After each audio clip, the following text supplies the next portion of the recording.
예, 아까 제가 이재명 후보에게 인터넷상에서 일리 핫해진 호텔 경제학에 대해서 이제 여쭤봤는데요. 사실 답변을 제대로 안 하셨습니다. 그래서 이게 케인지언 승수 효과라는 식으로 답변하셨는데요.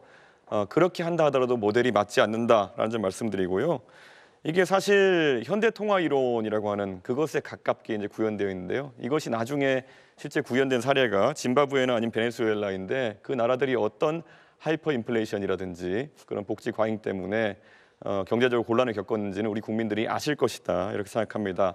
사실 이 모델이 동작한다고 하면요, 이렇게 서로 처음에는 외상 취소 이런 거였지만은 돈을 갚고 이런 과정 속에서 실제 경제가 돌아갈 수 있다는 주장이라면요, 너무 쉽습니다. 예를 들어 어떤 지자체장이 법인카드를 들고 가가지고 온대 정육점에다가 소고기 결제하고 그다음에 과일 가게 과일 결제하고 그럼 몇 천만 원씩 결제한 다음에 나중에 취소하면은 그 동네 경제가 돈다는 그런 이론인데요. 이런 걸 지금 대한민국 경제에 적용하겠다고 들고 나온다는 것 자체가 저는 이거는 대한민국 지도자가 될 자격이 없다 이런 생각입니다.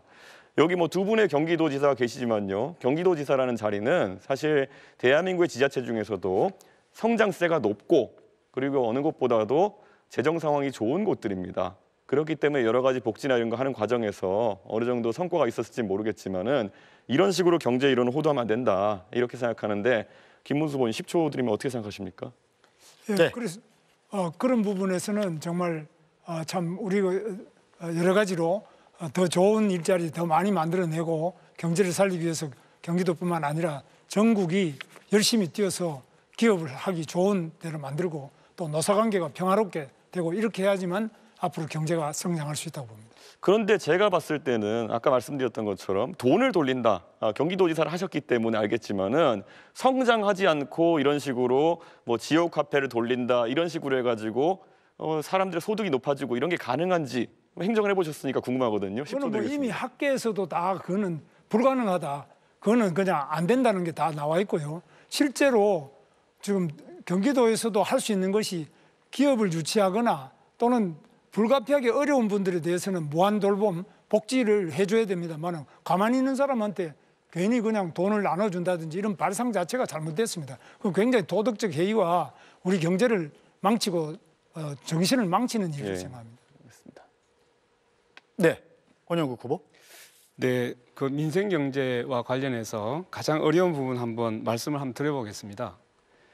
지금 이 나라에는 1,300만 명의 그 노동자가 근로기준법의 보호를 받지 못하고 있습니다. 5인 미만 사업장 노동자들, 아르바이트, 특수고용직, 플랫폼 노동자, 프리랜스, 고용인 없는 자영업자들이 무권리 상태에서 일을 하고 있습니다. 근로기준법은커녕 최저임금도 4대 보험도 퇴직금도 없습니다. 노조도 만들기 힘들고 해고돼도 구제받을 방법이 없습니다. 저 권영국이 이렇게 말씀드립니다. 일하는 모든 노동자들에게는 최저임금, 4대 보험, 퇴직금 정도는 보장받아야 하는 이런 사회가 되어야 합니다. 노동이 강한 나라가 선진국입니다. 이 부분에 대해서 일하는 모든 노동자들에게 최소한 최저임금, 4대 보험, 퇴직금 이거 보장받아야 되지 않겠습니까? 제가 10초만 드리겠습니다. 이재명 후보님께 답변 주시죠. 앞으로 당연히 그런 방향으로 가야죠. 다만 경제력이 감당할 수 있느냐 문제일 텐데 저는 우리 경제력 수준이 지금도 어느 정도는 되고 지금 하자는 건 아니고 경제력 수준을 좀 올려서 그게 가야 된다고 생각합니다. 네. 자, 계속하겠습니다. 지금 여러 가지 이제 재정이 쓰여야 할 그 여러 투자도 말씀하시고 하시는데 윤석열 정부는 부자 감세에 밀어붙였습니다. 법인세, 상속세, 종부세 다 낮추고 이 부담들이 서민에게 전가되고 있습니다. 그런데 이런 감세 때 안타깝게도 민주당도 국회에서 합의를 했습니다. 정말 유감입니다. 지금 현재 기후위기, 관세, 전쟁 이런 상황에서 확대 재정이 필요할 텐데 부자 감세를 계속 서로 경쟁적으로 하고 있어서 대단히 유감스럽습니다. 저는 복구하겠습니다.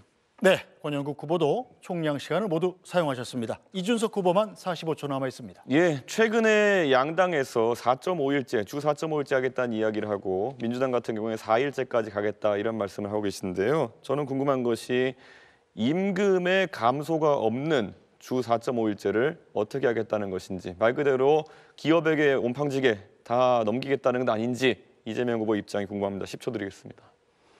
당연히 임금 감소가 없이 4.5일제로 가야 되고요. 그거는 앞으로 우리가 점진적으로 타협을 통해서 나아가야 된다. 우리 방향을 얘기하는 겁니다. 예, 지금 확인하신 것처럼 이재명 후보는 어떻게가 빠져 있고 그냥 이렇게 하겠다 저렇게 하겠다 이런 말씀만 하고 있습니다.